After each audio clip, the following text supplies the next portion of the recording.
الحمد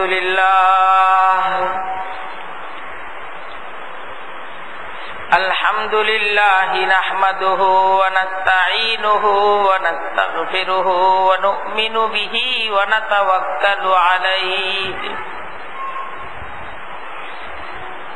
ونعوذ بالله من شرور أنفسنا ومن سيئات أعمالنا من يهده الله فلا مضل له ومن يضلله فلا هادي له ونشهد أن لا إله إلا الله وحده لا شريك له ونشهد أن سيدنا ومولانا محمدا عبده ورسوله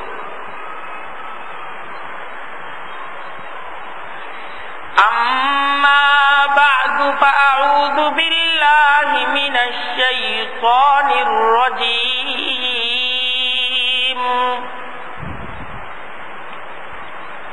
بسم الله الرحمن الرحيم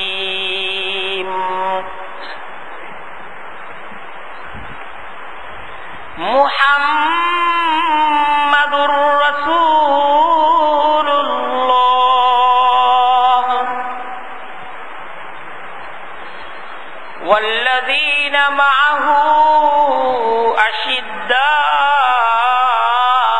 على الكفار رحماء بينهم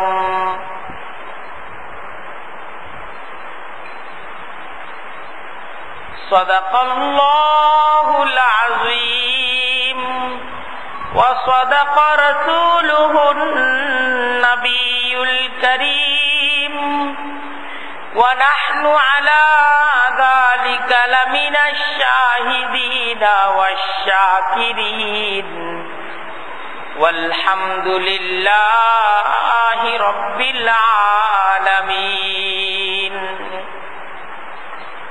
سبحانك لا علم لنا إلا ما علمتنا إنك أنت العليم الحكيم رب اشرح لي صدري ويسر لي أمري واحلل عقدة من لساني يفقهوا قولي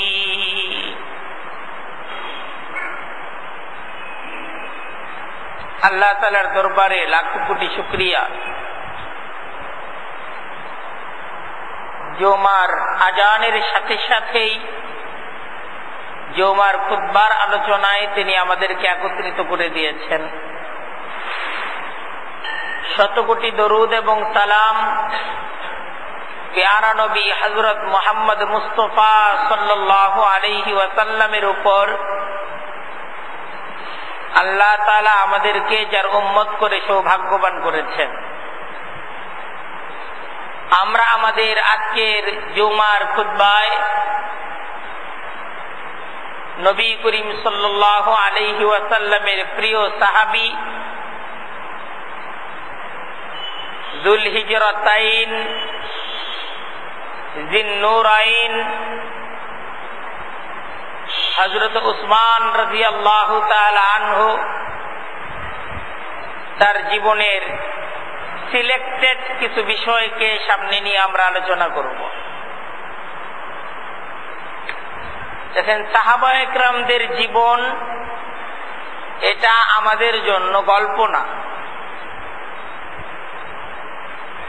এটা মনে করা ভুল যে ওনার জীবন ছিল আমরা তার জীবনের গল্প শুনতেছি, এটা মনে করা ভুল।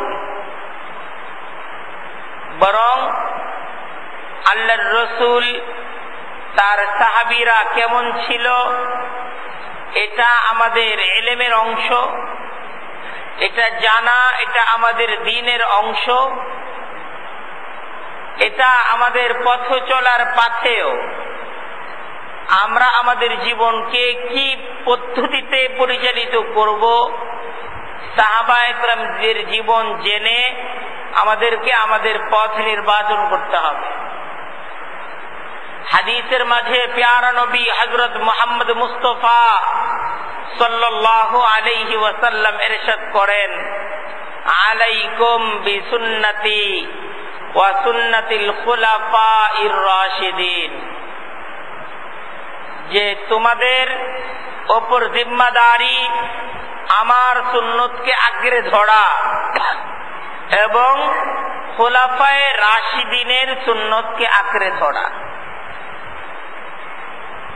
সেই নবী করিম সাল্লাল্লাহু আলাইহি ওয়াসাল্লামের সিরাত, তার জীবন এই উম্মার জন্য জানা যেমন জরুরি, ঠিক তেমনি সাহাবায়ে কেরাম বিশেষভাবে খুলাফায়ে রাশিদিন তাদের জীবন, তাদের সিরাত এটা জানা এটাও আমাদের জন্য জরুরি। আমাদের সমাজের প্রত্যেকটা মানুষ, প্রত্যেকটা ঈমানদার তার ঈমানের দাবি হলো, তার ঈমানের আবশ্যিক একটা কর্তব্য হলো যে সে আল্লাহর রাসূল সাল্লাল্লাহু আলাইহি ওয়াসাল্লামের প্রিয় জীবন সম্পর্কে জানবে, সেই সাথে সাহাবায়ে কেরাম যারা আল্লাহর রাসূল সাল্লাল্লাহু আলাইহি ওয়াসাল্লামের কাজে কর্মের বাস্তব নমুনা ছিলেন, তার প্রতিচ্ছবি ছিলেন, আমলে আখলাকে আমরা তাদের জীবনকেও জানব, জানার উদ্দেশ্য আমরা শিখব, আমাদের জীবনকে সেইভাবে আমরা গড়ে তুলব। হযরত উসমান রাদিয়াল্লাহু তাআলা আনহু নবী করিম সাল্লাল্লাহু আলাইহি ওয়াসাল্লামের কাছে সর্বপ্রথম যারা ঈমান এনেছে তাদের মাঝে অন্যতম। পুরুষদের মাঝে হযরত উসমান রাদিয়াল্লাহু তাআলা আনহু যে ঈমান আনছেন, কয় নম্বরে ঈমান আনছেন জানা আছে কারো? কেউ জানেন? সর্বপ্রথম পুরুষদের মাঝে ঈমান এনেছে হযরতে আবু বকর সিদ্দিক রাদিয়াল্লাহু তাআলা আনহু, এটা সবাই জানি না? তারপর ঈমান আনছেন কে? হযরতে আলী রাদিয়াল্লাহু তাআলা আনহু। দ্বিতীয় পুরুষদের মাঝে, উনি পুরুষ বালক, হযরত আলী রাদিয়াল্লাহু তাআলা আনহু বালক। তৃতীয় যিনি ঈমান এনেছেন তিনি হলেন হযরতে যায়েদ ইবনে সাবিত। আল্লাহ রাসূল সাল্লাল্লাহু আলাইহি ওয়াসাল্লামের দীর্ঘদিনের কৃতদাস ছিলেন। আল্লাহর রাসূল তাকে আযাদ করে দেওয়ার পরও তিনি আল্লাহর রাসূলের খেদমতেই বাকি জীবন অতিবাহিত করেছেন। এই হযরতে যায়েদ ইবনে সাবিত পুরুষদের মাঝে তিনি ঈমান এনেছেন কততম? তৃতীয়। চতুর্থ যিনি আল্লাহর রাসূল সাল্লাল্লাহু আলাইহি ওয়াসাল্লামের হাতে হাত রেখে ঈমান এনেছেন তিনি হলেন হযরত উসমান রাদিয়াল্লাহু তাআলা। হযরত উসমান কততম? চতুর্থ। তবে হযরত উসমান রাদিয়াল্লাহু তাআলা আনহু হযরত আবু বকর সিদ্দিক রাদিয়াল্লাহু তাআলা আনহুর দোস্ত ছিলেন, বন্ধু ছিলেন। হযরত আবু বকর সিদ্দিক রাদিয়াল্লাহু তাআলা আনহুর দাওয়াতে তিনি আল্লাহর রাসূলের কাছে এসে ঈমানকে গ্রহণ করেন। যখন তিনি ঈমান গ্রহণ করেন তখন তার বয়স ছিল 34। কত বছর বয়সে ঈমান আনছেন? 34 বছর বয়সে তিনি ঈমান এনেছেন। হযরত উসমান রাদিয়াল্লাহু তাআলা আনহু বয়সের দিক দিয়ে আল্লাহর রাসূল সাল্লাল্লাহু আলাইহি ওয়াসাল্লামের 6 বছরের ছোট। আল্লাহর রাসূল 40 বছর বয়সে নবুয়ত পাইছেন, তখনই দ্বীনের দাওয়াত দিতেন। হযরত উসমান 34 বছর বয়সে ঈমান আনছেন। অর্থাৎ আল্লাহর রাসূল যখন নবী তখন হযরত উসমানের বয়স কত? 34, 6 বছরের ছোট। কিন্তু হযরত উসমান রাদিয়াল্লাহু তাআলা আনহু লম্বা হায়াতের সাহাবী ছিলেন, অনেক লম্বা হায়াত পাইছিলেন তিনি। আল্লাহর রসুলের ওফাতেরও 25 বছর পর তার ওফাত হয়। আল্লাহ রসুল সাল্লাল্লাহু আলাইহি ওয়াসাল্লামের ওফাতের আরো 25 বছর পর তার ওফাত হয়। 82 বছর বয়সে তিনি শাহাদত বরণ করেন, হযরত উসমান রাদিয়াল্লাহু তাআলা আনহু। আসলে এই জুমার সংক্ষিপ্ত খুতবায় হযরত উসমান রাদিয়াল্লাহু তাআলা আনহুর এই ব্যাপক জীবন, এই জীবনী আলোচনা করা আসলে কঠিন কাজ। আমাদেরকে হযরত উসমান রাদিয়াল্লাহু তাআলা আনহুর জীবনীর সিলেক্টেড কিছু বিষয় আমরা আলোচনা করব, আমাদের যেন তার জীবনটা জানার প্রতি আগ্রহ তৈরি হয় এবং কিছু জানার পর আরো কিছু বিষয় জানার জন্য আমরা যেন উৎসাহী হই এবং আসহাবে রাসূলের জীবন কথা, হায়াতুস সাহাবা, সাহাবায়ে কেরামদের জীবনী যে সমস্ত কিতাবগুলোর মাঝে বিস্তারিতভাবে আলোচনা হয়েছে, তাদের জীবনকে তুলে ধরা হয়েছে, আমরা ওই সমস্ত কিতাবের সাহায্য নিয়ে আমরা ব্যাপকভাবে আমাদের এই সমস্ত মুরব্বী, আমাদের এই সমস্ত উজ্জ্বল নক্ষত্র আল্লাহর রসুল সাল্লাল্লাহু আলাইহি ওয়াসাল্লামের সাহাবী, এদের জীবনী আমরা ইনশাআল্লাহ জানার চেষ্টা করব। হযরত উসমান রাদিয়াল্লাহু তাআলা আনহুর জীবনী একটা ছিল তার ঈমান পূর্ব জীবন, ঈমান আনার পর তার জীবন, তার মক্কি জীবন, তার মাদানী জীবন, আল্লাহ রসুল সাল্লাল্লাহু আলাইহি ওয়াসাল্লামের প্রতি ঈমান আনার পর আল্লাহ রসুলের সাথে তার সম্পর্ক কেমন ছিল, এটা একটা বিশেষ বিষয়। আল্লাহ রসুল সাল্লাল্লাহু আলাইহি ওয়াসাল্লামের ওফাতের পর হযরত আবু বকর সিদ্দিক রাদিয়াল্লাহু তাআলা আনহু তিনি যখন খলিফা, সেই সময়ে খলিফা হযরত আবু বকর সিদ্দিক, খলিফা হযরত উমর ফারুক রাদিয়াল্লাহু তাআলা আনহু, তাদের সাথে তাদের খেলাফতের যুগে তার সম্পর্ক কেমন ছিল, এই সমস্ত বিষয়গুলো খুব ব্যাপক বিষয়। সর্বপ্রথম যে বিষয়টা আমরা আলোচনা করতে চাচ্ছি যে হযরত উসমান রাদিয়াল্লাহু তাআলা আনহু তিনি একজন শীর্ষস্থানীয় সাহাবী ছিলেন, তাই না? আল্লাহর রাসূল সাল্লাল্লাহু আলাইহি ওয়াসাল্লামের সাথে তার বিশেষ একটা বংশীয় সম্পর্ক ছিল। সেই সম্পর্কটা ছিল এই, তিনি আল্লাহর রাসূলের জামাতা ছিলেন, জামাই ছিলেন। আল্লাহর রাসূলের বড় মেয়ে, আল্লাহর রাসূলের মেয়ে হযরতে উম্মে রুকাইয়া, আল্লাহ রসুল সাল্লাল্লাহু আলাইহি ওয়াসাল্লামের মেয়ে কয়জন? 4 জন। কয়জন মেয়ে? 4 জন। নাম জানা আছে 4 জনের? 4 জন মেয়ে। একজন হলো হযরতে যায়েনাব রাদিয়াল্লাহু তাআলা আনহা, আরেকজন হযরতে উম্মে রুকাইয়া রাদিয়াল্লাহু তাআলা আনহা, আর আরেকজন হলো হযরতে উম্মে কুলসুম রাদিয়াল্লাহু তাআলা আনহা, আর চতুর্থ সবচেয়ে ছোট মেয়ে হযরতে ফাতেমা রাদিয়াল্লাহু তাআলা আনহা। তো এই হযরতে উম্মে রুকাইয়া রাদিয়াল্লাহু তাআলা আনহা, তার সাথে হযরত উসমান রাদিয়াল্লাহু তাআলা আনহুর সাথে আল্লাহ রাসূল সাল্লাল্লাহু আলাইহি ওয়াসাল্লাম বিয়ে দেন। এই বিয়ে মক্কাতেই হয়। সর্বপ্রথম হযরতে উম্মে রুকাইয়া আল্লাহ রসুল তাকে বিয়ে দিয়েছিলেন উতবা ইবনে আবু লাহাবের সাথে। আবু লাহাবের ছেলে নাম ছিল কি? উতবা। আর আল্লাহ রসুল সাল্লাল্লাহু আলাইহি ওয়াসাল্লামের আরেক মেয়ে হযরত উম্মে কুলসুম, তার বিয়ে আল্লাহ রসুল দিয়েছিলেন উতাইবা ইবনে আবি লাহাব। উতবা এক ভাই, আরেক ভাই হলো উতাইবা। এই 2 ভাইয়ের সাথে, আবু লাহাবের 2 ছেলের সাথে আল্লাহর রাসূল সাল্লাল্লাহু আলাইহি ওয়াসাল্লামের 2 মেয়ের বিয়ে হয়। হযরতে উম্মে রুকাইয়ার বিয়ে হয় উতবার সাথে, আর হযরতে উম্মে কুলসুমের বিয়ে হয় উতাইবার সাথে। আল্লাহ রাসূল সাল্লাল্লাহু আলাইহি ওয়াসাল্লাম যখন এই ইসলামের দাওয়াত, এই দাওয়াতকে মক্কার সমাজে উঁচা করলেন, বুলন্দ করলেন, আবু লাহাব আল্লাহর রসুলের শত্রুতে পরিণত হল। আবু লাহাব আল্লাহর রসুলের খুব নিকটতম প্রতিবেশী ছিল, সম্পর্কে চাচা ছিল, ভালো সৌহার্দ্যপূর্ণ সম্পর্ক ছিল।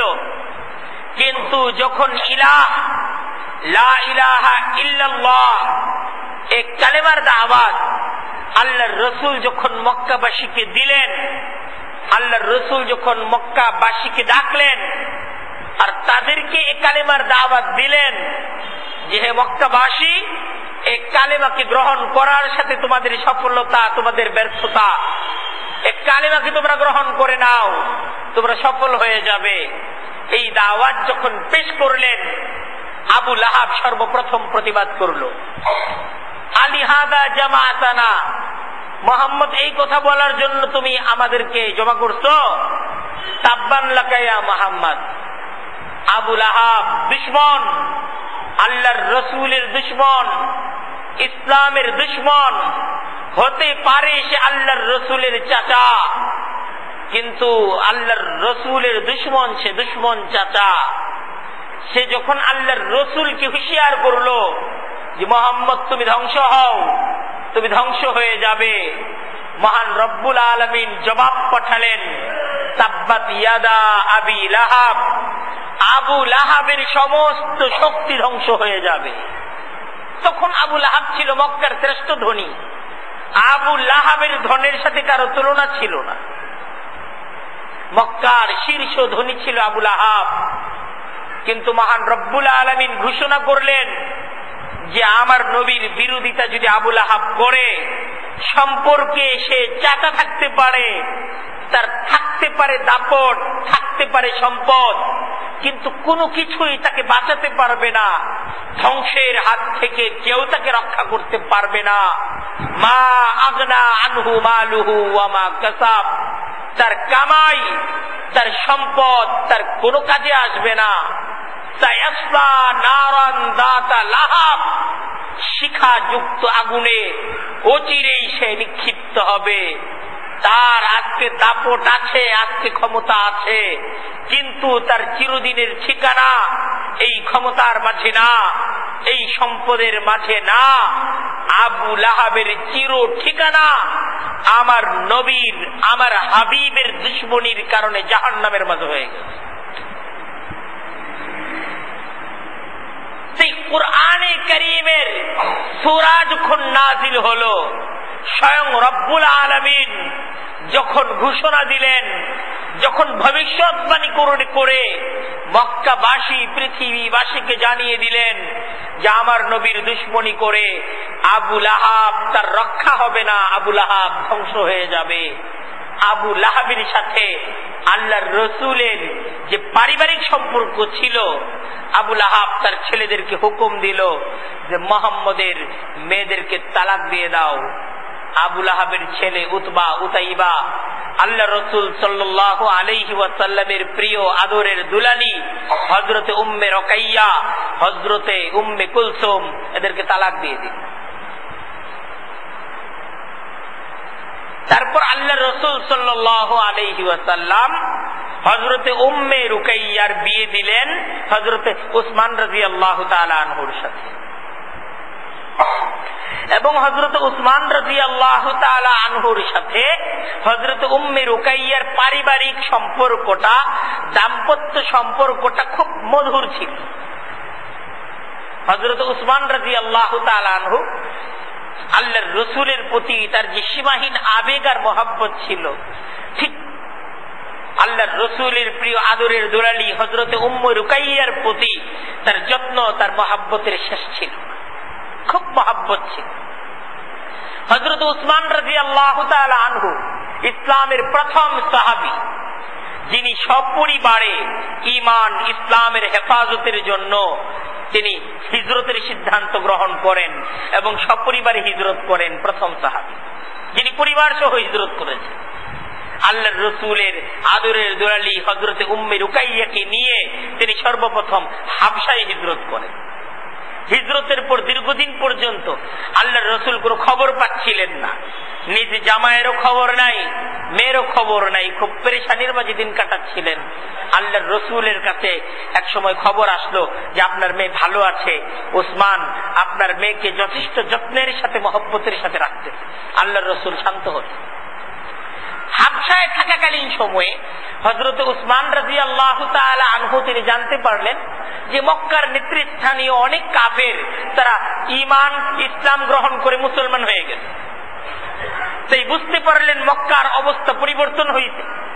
তিনি সপরিবারে আবার হাবশা থেকে মক্কায় হিজরত করে মক্কায় চলে আসলেন, নিজ মাতৃভূমিতে ফিরে আসলেন। কিন্তু এই তথ্যটা মিথ্যা তথ্য ছিল, সত্য তথ্য ছিল না। পরবর্তী সময়ে হযরত উসমান রাদিয়াল্লাহু তাআলা আনহু দ্বিতীয়বার হাবশার দিকে আর হিজরত করেননি, কিন্তু পরে যখন মদিনায় হিজরত শুরু হলো, হযরত উসমান রাদিয়াল্লাহু তাআলা আনহু তিনি সপরিবারে হযরত উম্মে রুকাইয়াকে নিয়ে মদিনায় হিজরত করলেন। তারপর দেখেন আমরা হযরত উসমান রাদিয়াল্লাহু তাআলা আনহুর জীবনটাকে নিয়ে আলোচনা করব। দ্বিতীয় হিজরিতে ঠিক যখন বদর যুদ্ধ সংঘটিত হয়, হযরত উসমান রাদিয়াল্লাহু তাআলা আনহু আল্লাহর রাসূলের সাথে সুখে দুঃখে সমস্ত যুদ্ধে সমস্ত পরামর্শে হযরত উসমান রাদিয়াল্লাহু তাআলা আনহু প্রথম ইসলাম গ্রহণকারী সাহাবীদের মাঝে অন্যতম একজন ব্যক্তি হিসেবে আল্লাহর রাসূলের কাছাকাছি থাকতেন। কিন্তু বদরের যুদ্ধে হযরত উসমান রাদিয়াল্লাহু তাআলা আনহু তিনি শরীক হতে পারেন নাই, কারণ নিজ স্ত্রী আল্লাহর রাসূল সাল্লাল্লাহু আলাইহি ওয়াসাল্লামের আদরের দুলালি হযরত উম্মে রুকাইয়া খুব অসুস্থ ছিলেন। আল্লাহর রাসূল সিদ্ধান্ত নিয়ে হযরত উসমানকে রেখে গেলেন মদিনায়, বদরের যুদ্ধের ময়দানে নিয়ে যান নাই। ঠিক যখন মদিনায় বদর যুদ্ধের বিজয়ের সুসংবাদ ঠিক যখন মদিনায় পৌঁছল, মদিনায় যখন ঘোষণা হলো যে বদরের যুদ্ধে মুসলমানদের বিজয় অর্জিত হয়েছে, ঠিক সেই সময় হযরত উসমান রাদিয়াল্লাহু তাআলা আনহুর ঘর থেকে এই সংবাদও মদিনায় প্রচারিত হলো যে আল্লাহর রাসূল সাল্লাল্লাহু আলাইহি ওয়াসাল্লামের প্রিয় মেয়ে হযরত উম্মে রুকাইয়া তার ওফাত হয়ে গেছে, তিনি ইন্তেকাল করছেন। তো হযরত উম্মে রুকাইয়া রাদিয়াল্লাহু তাআলা আনহা তার ইন্তেকালের পর হযরত উসমান রাদিয়াল্লাহু তাআলা আনহু খুব অস্থির হয়ে গেলেন, খুব বেচैन ভাব তার মাঝে চলে আসলো। আল্লাহর রাসূল সাল্লাল্লাহু আলাইহি ওয়াসাল্লাম হযরত উসমানকে ডাকলেন, তাকে সান্ত্বনা দিলেন, তার অবস্থার খোঁজ খবর নিলেন এবং এক পর্যায়ে আল্লাহর রাসূল সাল্লাল্লাহু আলাইহি ওয়াসাল্লাম নিজের আরেক মেয়ে হযরত উম্মে কুলসুম তাকে হযরত উসমান রাদিয়াল্লাহু তাআলা আনহুর কাছে অর্পণ করে দিলেন। হযরত উসমান রাদিয়াল্লাহু তাআলা আনহুর সাথে বিয়ে দিলেন। এই হযরত উম্মে কুলসুম রাদিয়াল্লাহু তাআলা আনহুর সাথেও হযরত উসমান রাদিয়াল্লাহু তাআলা আনহুর সম্পর্কটা ছিল খুব মহব্বতের সম্পর্ক। কিন্তু আল্লাহ তাআলার ফয়সালা নবম হিজরিতে হযরত উম্মে কুলসুম রাদিয়াল্লাহু তাআলা আনহু তিনি ওয়াফাত লাভ করেন নবম হিজরিতে আল্লাহ রাসূল সাল্লাল্লাহু আলাইহি ওয়াসাল্লামের জীবদ্দশায়। এজন্য হযরত উসমান রাদিয়াল্লাহু তাআলা আনহুর লকব হলো জিন নূরাইন। জিন নূরাইন, দুই নূরওয়ালা। কয় নূরওয়ালা? দুই নূরওয়ালা। হযরত উসমান রাদিয়াল্লাহু তাআলা তাকে বলা হয় যুল হিজরাতাইন, দুই হিজরতের অধিকারী সাহাবী, যিনি হাবশাতেও হিজরত করছেন, মদিনাতেও হিজরত করেছেন এবং সপরিবারে হিজরতকারী সাহাবী। আবার জিন নূরাইন, আল্লাহর রাসূল সাল্লাল্লাহু আলাইহি ওয়াসাল্লামের ঘরের দুই আদরের দুলালিকে তিনি তার ঘরের মাঝে স্ত্রী হিসেবে পেয়েছেন। এই সৌভাগ্য তো আর কারো অর্জিত হয়নি। এবং দেখেন আল্লাহর রাসূল সাল্লাল্লাহু আলাইহি ওয়াসাল্লাম হযরত উসমান রাদিয়াল্লাহু তাআলা আনহুর প্রতি কেমন সন্তুষ্ট ছিলেন। স্বাভাবিকভাবেই মেয়ে দেওয়ার পর শ্বশুরের জামাইয়ের প্রতি কিছুটা দুঃখ থাকে। এই জায়গায় আলহামদুলিল্লাহ অনেক শ্বশুররা আছেন আল্লাহ তাআলা অনেককে শ্বশুর হওয়ার তৌফিক দান করছে। জামাই মেয়েকে যতই করুক, তারপর কোনো না কোনো একটা ব্যথা, কোনো না কোনো একটা দুঃখ কোনো না কোনো ভাবে থাকে। কিন্তু আল্লাহ রাসূল সাল্লাল্লাহু আলাইহি ওয়াসাল্লাম হযরতে উসমান রাদিয়াল্লাহু তাআলা আনহুর প্রতি এত সন্তুষ্ট ছিলেন, আল্লাহ রাসূল বলেন, লাউ কানা ইনদি মিআতু বানাত, যে আমার যদি আরো কোন কন্যা সন্তান থাকতো, লাযাওয়াজতুকা ইয়া উসমান, উসমান তোমার সাথে আমি বিয়ে দিতাম। আমার যদি আরো কোন কন্যা সন্তান থাকতো আমি তার সাথে বিয়ে দিতাম। এত সন্তুষ্ট ছিলেন হযরত উসমান রাদিয়াল্লাহু তাআলা আনহু। ঈমান ইসলাম গ্রহণ করার আগে খুব শালীন এবং ভদ্র স্বভাবের অধিকারী ছিলেন। ইসলাম পূর্ব জমানাতেই তিনি কোনদিন কাউকে হত্যা করেন নাই, কেউকে আঘাত করেন নাই, কোন অশ্লীল ভাষায় কেউকে গালি দেন নাই, এমন কোন রেকর্ড নেই। আরব যুবকদের সবচেয়ে প্রিয় বিনোদন ছিল এই মাদক।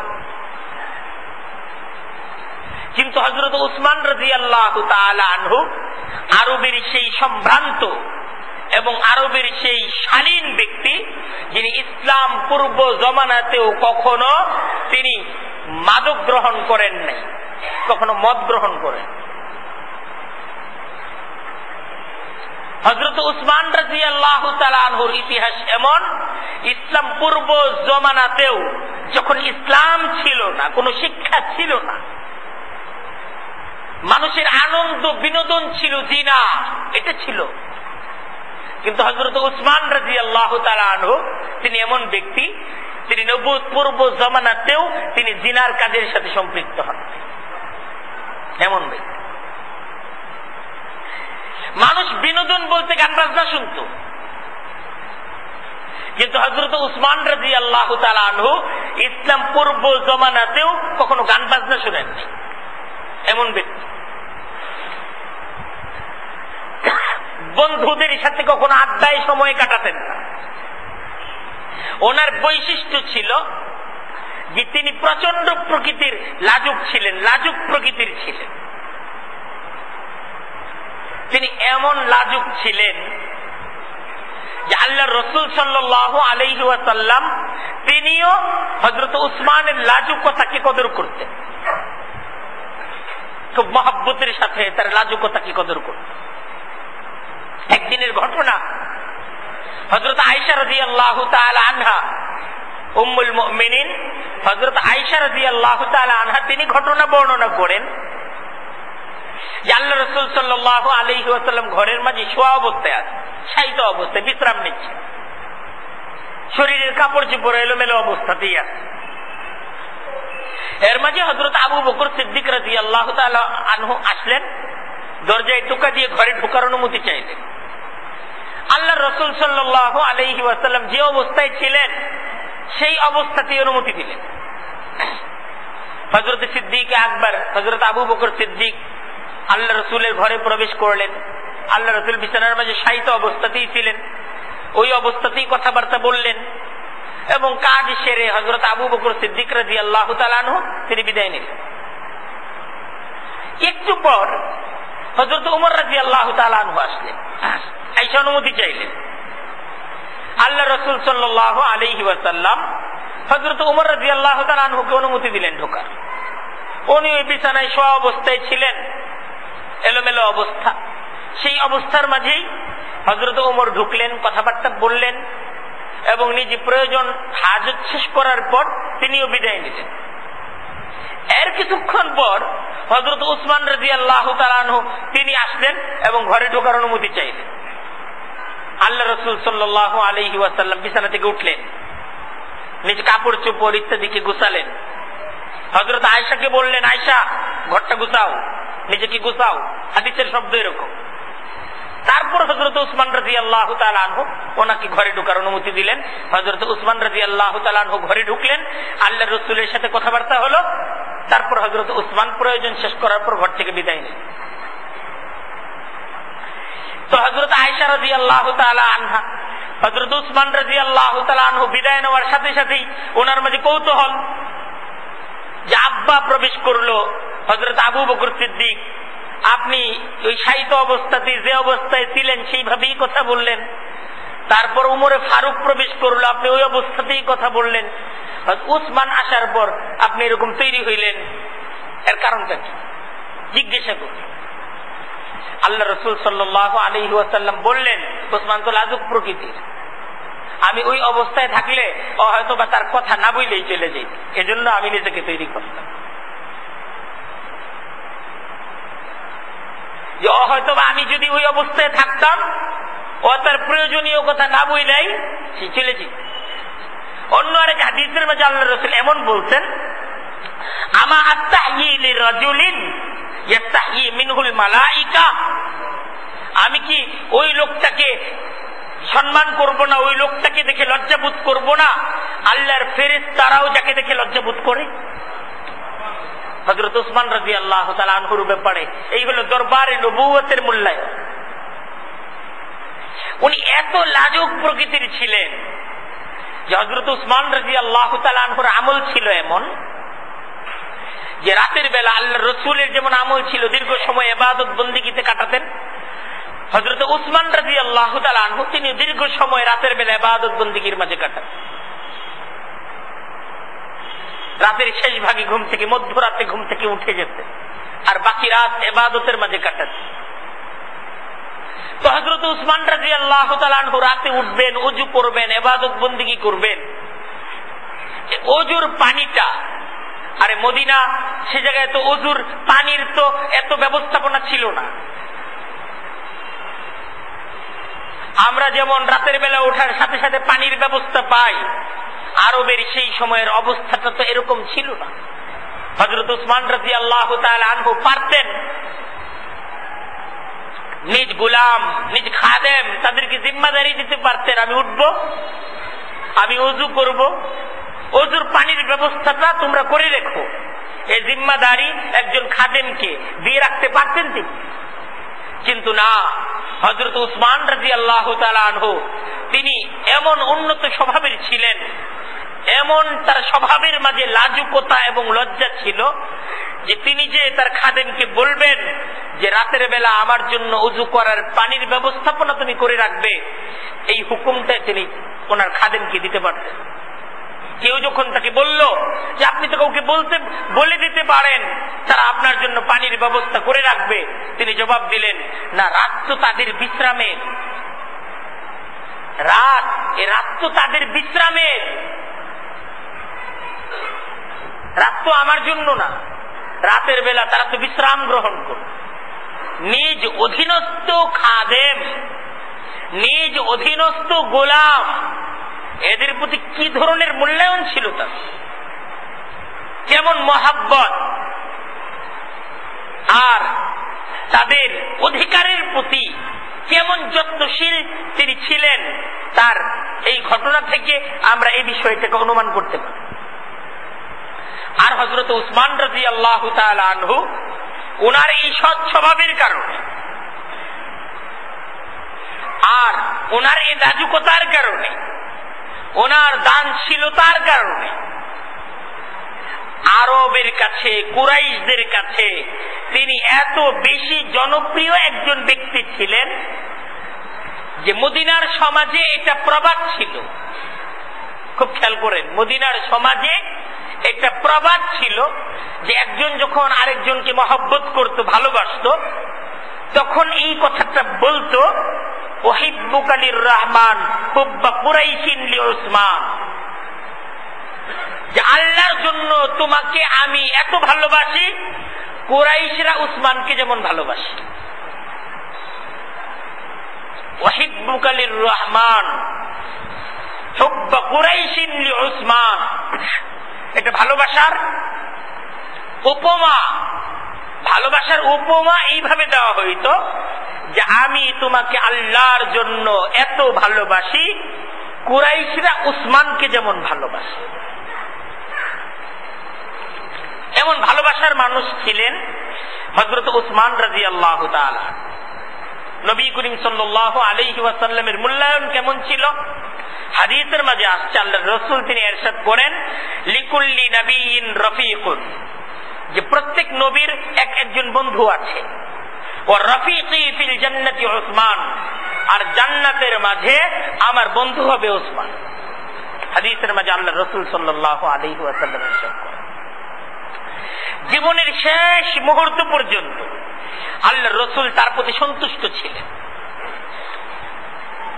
আল্লাহর রাসূলের সাথে জীবনের শেষ মুহূর্ত পর্যন্ত তার আন্তরিকতার এবং ভালোবাসার সম্পর্ক ছিল।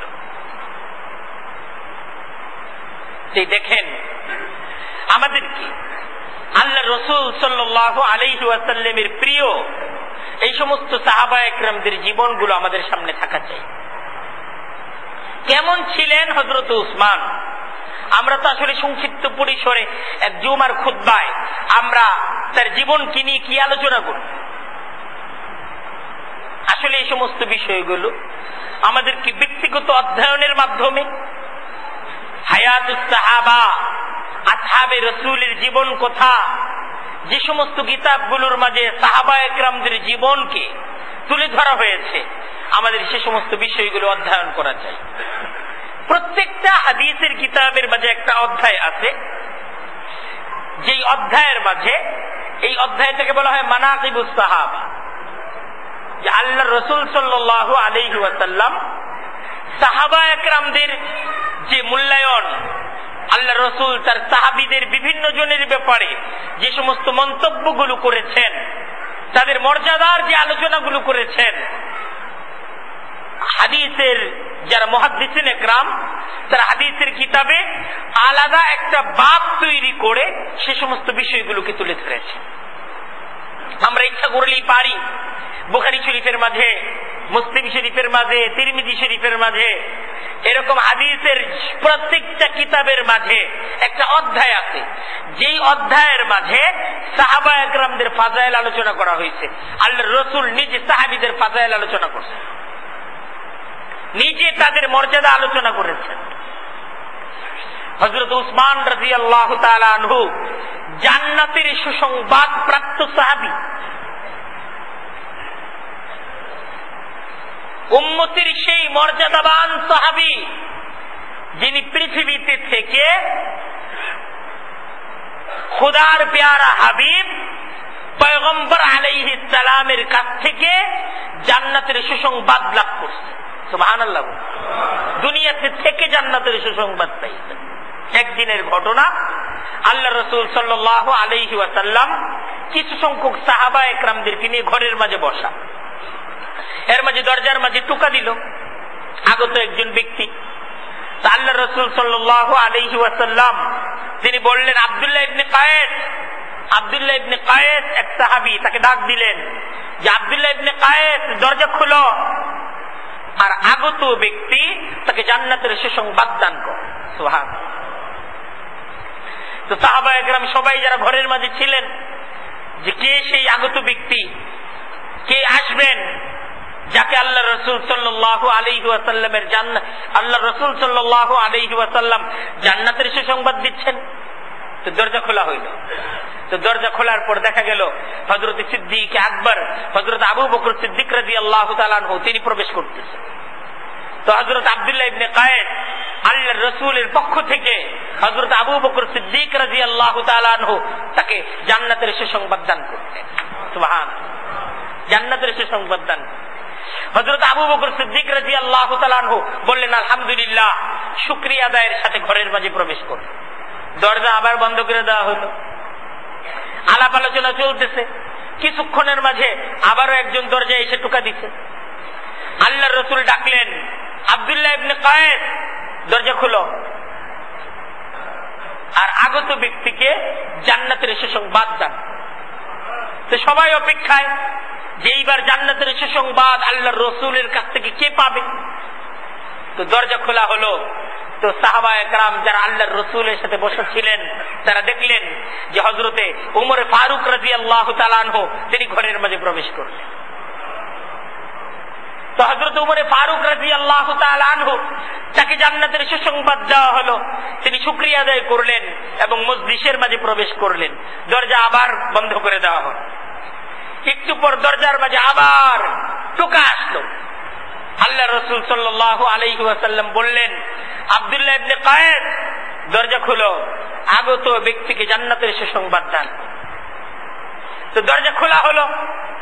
তো এবার দরজা খোলার পর দেখা গেল যে হযরত উসমান যিন্নুরাইন যুল হিজরাতাইন হযরত উসমান রাদিয়াল্লাহু তাআলা আনহু তিনি ঘরের মাঝে প্রবেশ করলেন। আর হযরত উসমান রাদিয়াল্লাহু তাআলা আনহু তাকে জান্নাতের সুসংবাদ দান করা হলো। হযরত উসমান রাদিয়াল্লাহু তাআলা আনহু শুকরিয়া আদায়ের সাথে আল্লাহর রাসূলের মজলিসে তিনি প্রবেশ করলেন। কত বরকতপূর্ণ সাহাবী, কত মর্যাদাবান সাহাবী, আজকে আমরা, আমাদের সন্তানরা আজকে তাদের ইতিহাস জানে না।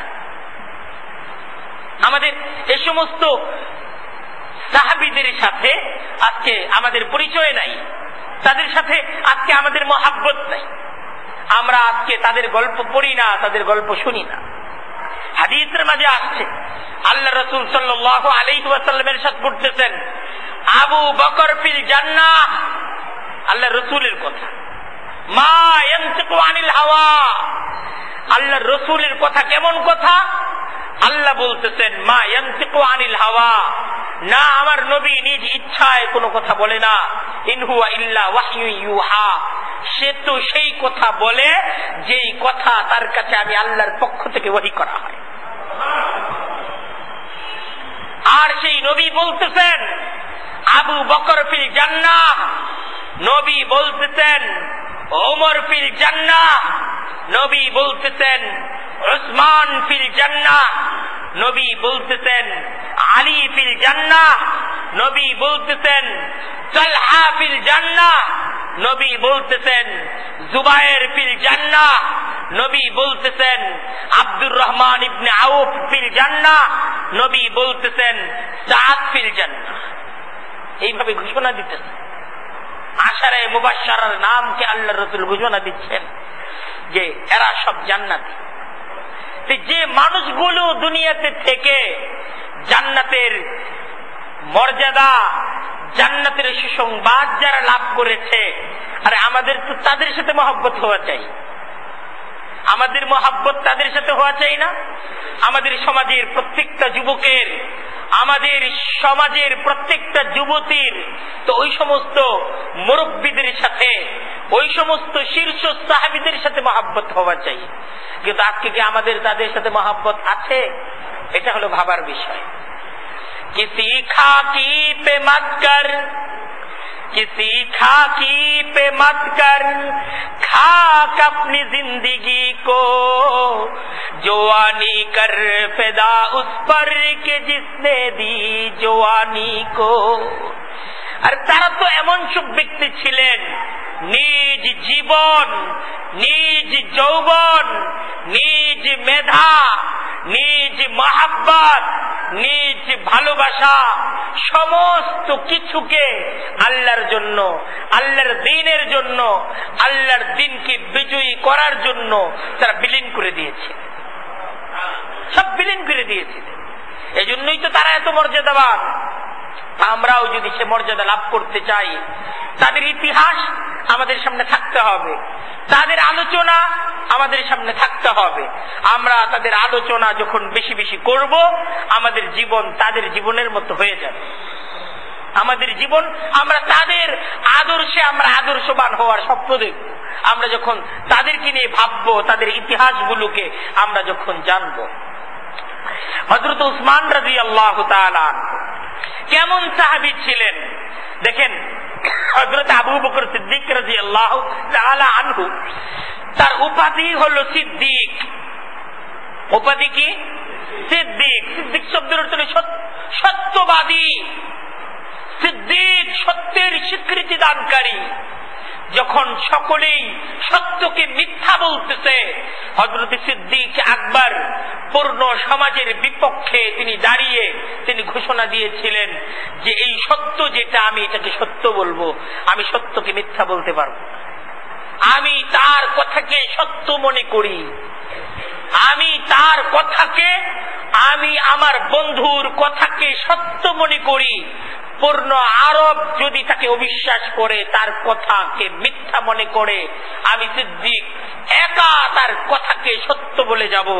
দরবারে নবুয়ত থেকে হযরতে সিদ্দিক, হযরতে আবু বকর তাকে উপাধি দেওয়া হয় সিদ্দিক। আল্লাহ রসুল তাকে উপাধি দেন, তার উপাধি কি? সিদ্দিক, তার উপাধি। আর হযরত উমরে ফারুক দরবারে নবুয়ত থেকে তাকে উপাধি দেওয়া হয় আনতাল ফারুক। আল্লাহ রসুল হযরত উমরকে বলছেন আনতাল ফারুক, ওমর তুমি তো ফারুক। ওমর তুমি যখন থাকো তখন সত্য আর মিথ্যা পৃথক হয়ে যায়। হযরত উমরের লকব ফারুক। আর হযরত উসমান রাদিয়াল্লাহু তাআলা আনহুর লকব হলো গনি। হযরত উসমান রাদিয়াল্লাহু তাআলা আনহুর লকব কি? গনি। গনি, উসমানে গনি, উসমানে গনি। গনি শব্দের অর্থ হলো ধনী। গনি শব্দের অর্থ কি? ধনী। দেখেন কত দামি লকব। একটা লকব হলো সিদ্দিক, আরেকটা লকব হলো ফারুক, আরেকটা লকব হলো গনি। দেখেন ধনী হওয়া অনেক দামি, ধনী হওয়া অনেক দামি, অনেক দামি। এজন্যই কিন্তু এটাকে লকব হিসেবে আনা হয়েছে, যেটা একটা লকব। ধনী কেমন দামি? একবার গরিব সাহাবীরা আল্লাহ রসুল সাল্লাল্লাহু আলাইহি ওয়াসাল্লামের কাছে আবেদন করলো যে ধনীরা তো এই দান করে, সদকা করে, আল্লাহর দ্বীনের জন্য তাদের জান, তাদের মালকে খরচ করে তারা তো অনেক নেকি কামাচ্ছে। আমরা যারা গরিব আমরা তো এটা পারতেছি না। আফসোস, আমাদের নেকি কমে যাইতেছে, আমরা তাদের সাথে নেকি করে পারতেছি না। তা আল্লাহ রসুল তাদেরকে দোয়া শিখাইয়া দিলেন যে প্রত্যেক ফরজ নামাজের পর তোমরা সুবহানাল্লাহ, আলহামদুলিল্লাহ, আল্লাহু আকবার এই সমস্ত তাসবিহাত পড়বা। আর এই সমস্ত তাসবিহাত পড়ার দ্বারা তোমাদের নেকি অর্জিত হবে। ওরা দান সদকা করে যে নেকি কামাই করবে, তোমরা তাসবিহ আর জিকিরের মাধ্যমে, তোমাদের জবান আল্লাহর জিকির দ্বারা তাজা রাখার মাধ্যমে তোমরাও নেকি কামাই করবা। তো এরা খুব খুশি যে আমরা এখন জিকিরের মাধ্যমে, আমরা, তারা টাকা পয়সা দান সৎকার মাধ্যমে নেকি কামাই করবে আর আমরা জিকিরের মাধ্যমে নেকি কামাই করব। এখন কিছুদিন পর দেখা গেল ধনীরাও জিকির করে। এরা যখন দেখছে যে এরা জিকির তসবিহ পড়ে, এখন ওরাও তো তসবিহ পড়ে, তখন তারা তো আল্লাহ রসুলের কাছে আবার এসে আবেদন করছে। এখন তো ওরাও তসবিহ পড়তেছে, ওরা দানও করতেছে, তসবিহও পড়তেছে। এখন তো আর আগে গেল। আল্লাহ রসুল সাল্লাল্লাহু আলাইহি ওয়াসাল্লাম জবাব দিলেন যে যালিকা ফাদলুল্লাহ ইউতিহি মান ইয়াশা। দেখো, এটা তো আল্লাহর অনুগ্রহ। আল্লাহ কেউ অনুগ্রহ যদি বাড়ায়া দেন, এটা তো আল্লাহর নিরঙ্কুশ ক্ষমতা। আল্লাহ যদি কাউকে দেন তো এখানে তো কেউ বাধা দেওয়ার কিছু নাই। আল্লাহ তাদের মর্যাদাকে বাড়ায়া দিচ্ছেন, তাদেরকে আল্লাহ ধন দিচ্ছেন, মানে কি মর্যাদা বাড়ায়া দিচ্ছেন। এখন এই ধনের দ্বারা তারা যখন নাকি আল্লাহ তাআলা দ্বীনকে বিজয়ী করার জন্য সাহায্য করবে, সহযোগিতা করবে, আবার রাত্রেবেলা জাগবে, ইবাদত বন্দেগীর মাঝে দিন কাটাবে, তো সে তো আগে যাবে, তারা তো পিছায় রাখার সুযোগ কারো নাই। হযরত উসমান রাদিয়াল্লাহু তাআলা আনহু, কিরাদমন্দে উসমান সব জিন্দাদার, চাহারম আলী শাহিদুল দুল সওয়ার, নখসতি আবু বকর পীর মুরিদ, ওমর পঞ্জদর পেচ দেবে মরিদ, কিরাদমন্দে উসমান সব জিন্দাদার, চাহারম আলী শাহিদুল দুল সওয়ার। কবি এই জায়গায় হযরত উসমান রাদিয়াল্লাহু তাআলা আনহুর গুণ আনতেছেন। একে তো ধনী, একদিকে কি ধনী, আর একদিকে এই উসমান রাত্রি জাগরণ করে আল্লাহর ইবাদতকারী। হযরত উসমান ধন আছে, তার টাকা আছে, সম্পদ আছে, কিন্তু উসমান রাতের বেলা জাগেন, রাতের বেলা কাঁদেন, এমন ভাবে কাঁদেন যে তার চোখের পানিতে তার দাড়িগুলো ভিজে যায়। হযরত উসমান রাদিয়াল্লাহু তাআলা আনহুর দাড়িগুলো ছিল ঘন, কিন্তু তিনি এত কাঁদতেন যে হযরত উসমান রাদিয়াল্লাহু তাআলা আনহুর কান্নায় ওনার দাড়ি ভিজে টপটপকায় টপকায় পানি পড়তো, এরকম ভাবে কাঁদতেন। যেমন ধন ছিল তেমন তার মন ছিল, যেমন ধন ছিল তেমন তার আল্লাহর প্রতি, আল্লাহর রসুলের প্রতি তার মহাব্বত ছিল, তার ভালোবাসা ছিল। এই হযরত উসমান রাদিয়াল্লাহু তাআলা আনহু। আমাদের সমাজের আল্লাহ যাদেরকে আমাদেরকে যাই দিয়েছেন, ধন দিয়েছেন, সচ্ছলতা দিয়েছেন, হযরত উসমান রাদিয়াল্লাহু তাআলা আনহুর জীবন আমাদের সামনে থাকা চাই, যেন আমরা উপকৃত হই, আমরা যেন ক্ষতিগ্রস্ত না হই, আমরা যেন বিলাসপ্রিয় না হই, আমরা যেন আমাদের ধন, আমাদের সম্পদ দ্বারা আমরা যেন মানবতার কল্যাণ, ইসলামের কল্যাণে আমরা যেন আমাদের সম্পদকে, আমাদের জানকে খরচ করার পিছনে আমরা যেন উদ্যমী হই। হযরত উসমান রাদিয়াল্লাহু তাআলা আনহু, ওনার বাবাই ছিলেন অনেক বড় ব্যবসায়ী, তাই বাবার কাছ থেকে পাওয়া উত্তরাধিকার সূত্রে এই ব্যবসা হযরত উসমান রাদিয়াল্লাহু তাআলা আনহুর মাধ্যমে এটা আরো সমৃদ্ধ, আরো মজবুত হয়। কিন্তু হযরত উসমান রাদিয়াল্লাহু তাআলা আনহুর পরিচয় কি ছিল? তিনি ছিলেন দুঃখী অসহায়দের সাহায্যকারী বন্ধু। দুঃখী অসহায়দের সাহায্যকারী বন্ধু ছিলেন হযরত উসমান রাদিয়াল্লাহু তাআলা আনহু। তার দানশীলতা কেমন ছিল, যে কিভাবে দান করতেন? ইসলামী ইতিহাসের একটা যুদ্ধ, তাবুকের যুদ্ধ, এই যুদ্ধটা ছিল আল্লাহ রাসূল সাল্লাল্লাহু আলাইহি ওয়াসাল্লামের জীবনের সর্বশেষ যুদ্ধ এবং সবচেয়ে বড় যুদ্ধ এবং সবচেয়ে দুর্গম পথ ছিল এই যুদ্ধের পথ। রোমানদের সাথে যুদ্ধের জন্য আল্লাহ রসুলকে তাবুক পর্যন্ত লম্বা পথ পাড়ি দিয়ে যুদ্ধের জন্য আল্লাহ রসুলকে যেতে হয়েছিল এবং যুদ্ধের সরঞ্জাম, যুদ্ধের ব্যয়ভার ইত্যাদির দিক দিয়ে সর্ববৃহৎ যুদ্ধ ছিল। আল্লাহ রসুল সাহাবা একরামদের কাছ থেকে যুদ্ধের ফান্ড সংগ্রহ করতেছিলেন। দেখেন কিভাবে যুদ্ধের ফান্ড আল্লাহ রসুল সংগ্রহ করতেছিলেন। হযরত আবু বকর সিদ্দিক রাদিয়াল্লাহু তাআলা আনহু যিনি যখন আসলেন, আল্লাহ রসুল কিন্তু তাকে জিজ্ঞাসা করেননি আবু বকর কি নিয়ে আসছো, এটা জিজ্ঞাসা করেন নাই। হযরত আবু বকর সিদ্দিককে জিজ্ঞাসা করতেন যে ঘরের মাঝে কি রাইখা আসছো।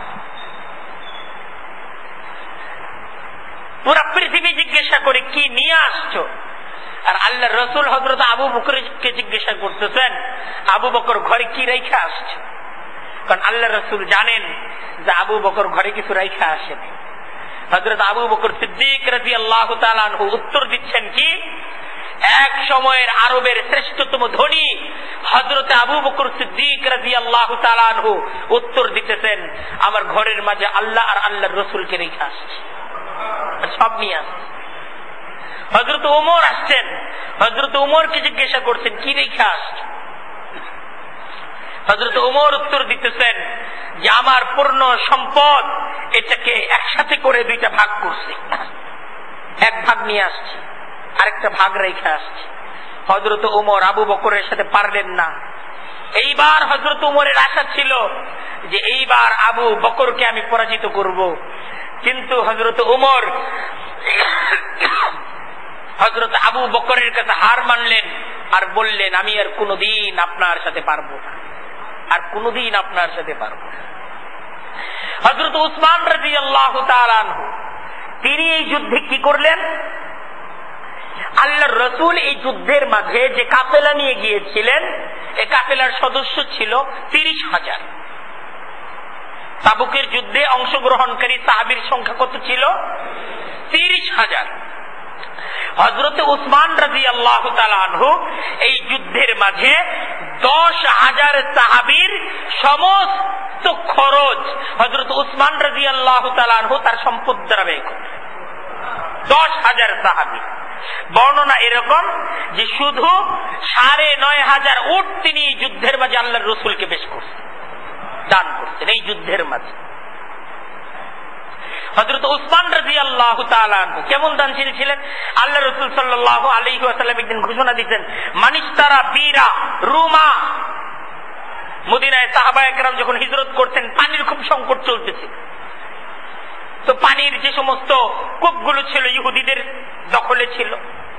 তো আল্লাহ রাসূল সাল্লাল্লাহু আলাইহি ওয়াসাল্লাম ঘোষণা দিতেন এই বীর রুমাকে যে খরিদ করে মুসলমানদেরকে দিবে ফালাহুল জান্নাহ, তার জন্য জন্য আমি জান্নাতের সুসংবাদ দিচ্ছি। হযরত উসমান রাদিয়াল্লাহু তাআলা আনহু সর্বপ্রথম দাঁড়িয়ে গেলেন যে আমি এই কূপকে খরিদ করে মুসলমানদের জন্য দান করে দিলাম। এখন এই কুয়া মদিনা শরীফে আছে বীর ওসমান। দেখেন হযরত উসমান রাদিয়াল্লাহু তাআলা আনহুর জীবনী। হযরত উসমান রাদিয়াল্লাহু তাআলা আনহুর জীবন, তার বৃত্ত, তার সম্পদ আল্লাহ তাআলার দ্বীন ইসলামের বিজয়ে ব্যয় হয়েছে। এজন্য হযরত উসমান দামি হয়ে গেল, এজন্য তার সম্পদ দামি হয়ে গেল, কারণ তার সম্পদ দ্বারা ইসলাম উপকৃত হয়েছে, দেখেন যে সম্পদ আজকে আমার কাছে আছে, এটা কালকে আমার কাছে ছিল না, এটার আমি মালিক ছিলাম।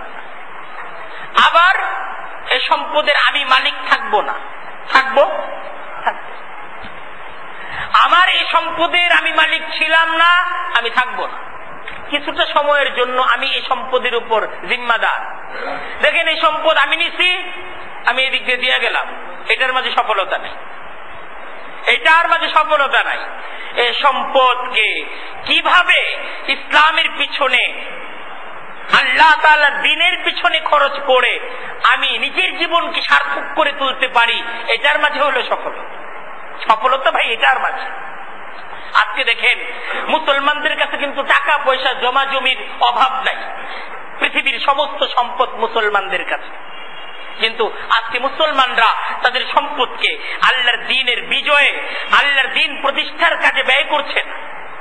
আজকে দেখেন মুসলমানরা তাদের বিলাসিতার পিছনে, তাদের আরামায়েশের পিছনে আজকে মুসলমানরা টাওয়ার করতেছে, বড় বড় টাওয়ার, জমজম টাওয়ার, রিয়াদের টাওয়ার, এক একটা টাওয়ার আপনি তাকায় দেখবেন মুসলমান রাজা বাদশারা বিশাল বিশাল প্রাসাদ তৈরি করছে তাদের সম্পদটা।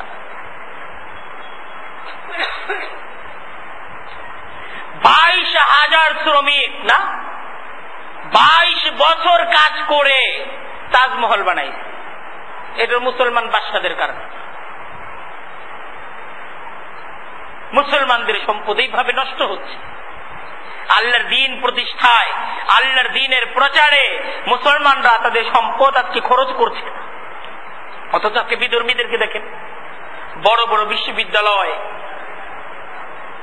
হ্যাঁ, তারা মুসলমানদের সম্পদ, মুসলমানদের সন্তানদেরকে শিক্ষা দেওয়ার জন্য তৈরি করছে। আমি খুব আফসোসের সাথে এই বিষয়টা আপনাদের কাছে পেশ করতেছি যে আপনারা যারা এই মসজিদে নামাজ পড়েন, এই মিরপুর, এই মনে করেন এই 6 ক ব্লক, এই এলাকাটা আপনাদেরই ছিল, আপনাদের পূর্বপুরুষদের এই এলাকা ছিল। আপনারাই বলেন যে আমাদের পূর্বপুরুষদের এলাকা ছিল। এখন আজকে আপনাদের আছে, আগামীতে আপনাদের থাকবে না, অন্য কারো হয়ে যাবে। আজকে দেখেন এই জায়গার মালিক আপনারা, আল্লাহ আপনাদেরকে এই অঞ্চলের মালিক বানাইছে। আপনাদের কাছ থেকে জমি কিনে এই এলাকায় বিধর্মীরা স্কুল প্রতিষ্ঠা করতেছে, আর সে সমস্ত স্কুলে আপনাদের সন্তানরা পড়তেছে না। এটা আফসোসের বিষয়, ঠিকঠাক, এটা তো ঠিকঠাক বলার বিষয় না। আমি একটা তথ্য পাইলাম, শুধু মিরপুর মণিপুরে 100-র উপরে শুধু খ্রিস্টানদের তৈরি করা স্কুল আছে। এই মিরপুর মণিপুর 100-র উপরে। আমাকে একজন তথ্য দিছে, সত্য মিথ্যা জানি না, আমি তো আর গুনি নাই। 130টা স্কুল আছে খ্রিস্টানদের, শিশুদের বড়দের। অথচ এই মিরপুর মণিপুরের মালিকানা তো আমাদের ছিল, এটা আমাদের ছিল। তারা উচ্চ মূল্যে এই এলাকার জমি কিনে এখানে প্রতিষ্ঠান তৈরি করতেছে। তাদের বাড়িঘর দেখেন, তাদের বাড়িঘর নাই, তাদের আছে প্রতিষ্ঠান। আর আমাদের আছে বাড়িঘর, আমরা কামাচ্ছি, জমাচ্ছি, আমরা 2 হাতে টাকা কামাচ্ছি, 2 হাতে টাকা জমাচ্ছি, কিন্তু কি হবে? এই জমানো টাকা তো জমাই থাকবে, আমি তো জমা থাকবো না, আমি তো চলে যাব। আমরা আমাদের সন্তানদের কথাও ভাবতেছি না, আমাদের সন্তানগুলো কিভাবে ঈমান শিখবে, কিভাবে ইসলাম শিখবে, এই চিন্তাটাও করতেছি না। আস্তে আস্তে আমরা যতটুকু মসজিদ মুখী, নামাজ মুখী, আমাদের সন্তানগুলো মসজিদে আসে না। আমাদের সন্তানগুলো আজকে খ্রিস্টান প্রতিষ্ঠানগুলোর শিক্ষার্থী। আমাদের নিজেদের একটা প্রতিষ্ঠান নাই। আমরা এত মুসলমান কিন্তু আমাদের প্রতিষ্ঠানের সংখ্যা তাদের সাথে, আমাদের প্রতিষ্ঠান আছে কিন্তু এই প্রতিষ্ঠানে লেখাপড়া নাই, এই সমস্ত প্রতিষ্ঠানগুলোর মান নাই, এই সমস্ত প্রতিষ্ঠানগুলোতে আমরাই আমাদের সন্তানকে পড়াতে চাই না। এই অবস্থার পরিবর্তন দরকার। আমাদের সম্পদ আল্লাহ আমাদেরকে যে মালিকানা দিয়েছেন, যে ক্ষমতা দিয়েছেন, এই ক্ষমতার মাধ্যমে, সম্পদের মাধ্যমে হযরত উসমান রাদিয়াল্লাহু তাআলা আনহুর জীবন থেকে আমরা শিক্ষা গ্রহণ করে আমরা কিন্তু পারি আমাদের নিজেদের জন্য কিছু করতে, আমাদের ভবিষ্যৎ প্রজন্ম তাদের কাছে যেন ইসলাম থাকে, তারা যেন সাচ্চা মুসলমান হয়। এজন্য একটা কিছু করার ক্ষমতা কি আমাদের নাই? নাই, আমাদের কিছুই করার ক্ষমতা নাই। আমরা ইচ্ছা করলে অনেক কিছু করতে পারি, আমরা যদি ইচ্ছা করি। তাই আজকে বিশেষভাবে আমি আহ্বান আপনাদের কাছে রাখবো, আমরা আমাদেরকে নিয়ে চিন্তা করি, আমাদের সন্তানদেরকে নিয়ে চিন্তা করি। আল্লাহ যে সম্পদ দিয়েছেন এটাকে জমিয়ে রেখে আর এটার মাধ্যমে সম্পদ থেকে সম্পদের পাহাড় করে আমি তো চলে যাব, আমি নিয়ে যাব। আল্লাহ তাআলা আমাদের সবাইকে বুঝার, আমল করার, সেই অনুযায়ী আমাদের নিজেদের জীবনকে, নিজেদের পরবর্তী প্রজন্মকে গড়ে তোলার তৌফিক দান করুক। ওয়া আখিরু দাওয়ানা আনিল হামদুলিল্লাহি রাব্বিল আলামিন।